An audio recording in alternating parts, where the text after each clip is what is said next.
Download my free legato course right now and learn to play fast in the fastest way possible. It's 4 core exercises that you need to focus on in order to reach the highest level of mastery. And then I'm going to give you the 3 sub-skills of legato. Once you master these 3 little skills, then the overall skill of playing very fast runs using hammer-ons and pull-offs will be very easy. So go sign up right now and get immediate access for free. See you in the course.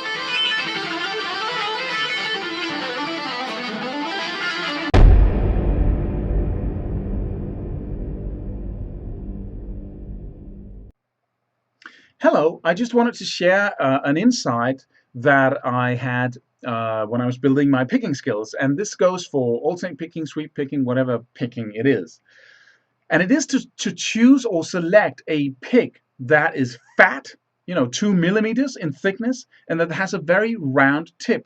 Because what that does is, if you imagine this to be the string, and you see a cross section of it, let me just turn down my guitar here. You see a cross section of it.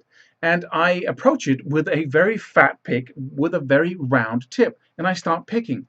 It's almost like 2 tennis balls grazing up against each other, more than it's a picking motion, right? Where I pluck the string, I move it.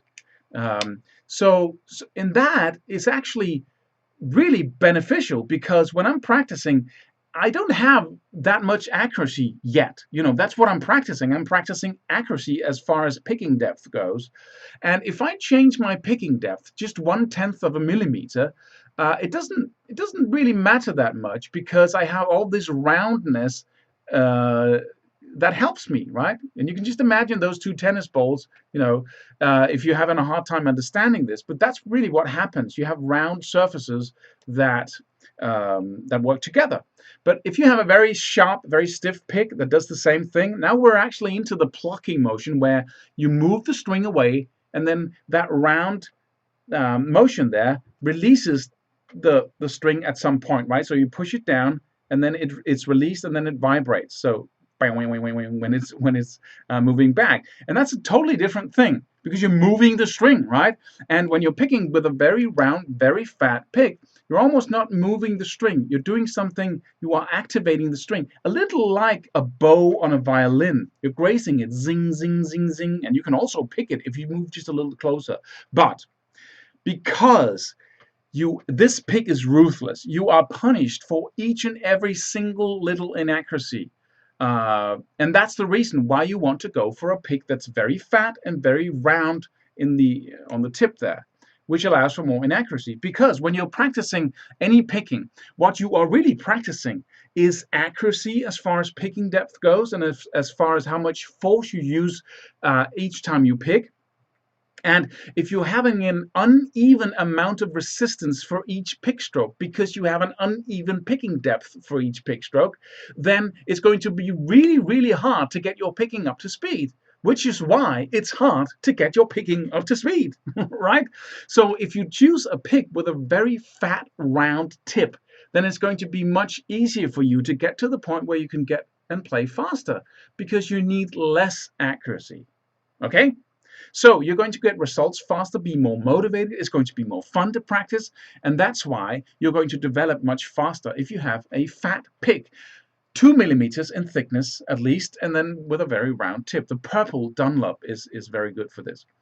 So that's really the insight. And then for the second phase, because there are really 2 phases, the first development phase, and then afterwards you can refine your picking skills afterwards. And for that refinement, you can start to focus more on sound than you do on your technique.